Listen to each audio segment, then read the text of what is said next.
In this video, I'm going to give you the answer for this question. The question is, which UNESCO site consists of an ancient city destroyed by a volcano? Now I'll give you the answer for this question, and the correct answer for the question is Pompeii, Italy. Well, that's the answer for the question.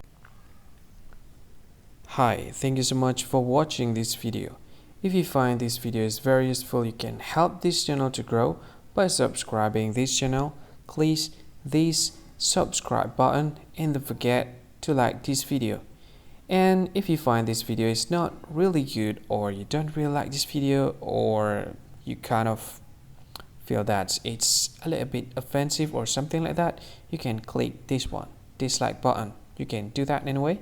And if you want to share this video with your friend, you can share it by clicking this share button, and you can share it to any social media that you wish that is currently available at this time, like Facebook, Twitter, LinkedIn, and many others, right?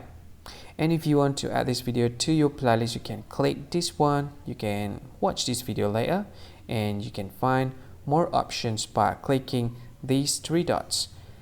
And yeah, don't forget to subscribe. I think that's all of it. Thank you so much for watching this video, and see you again in another video.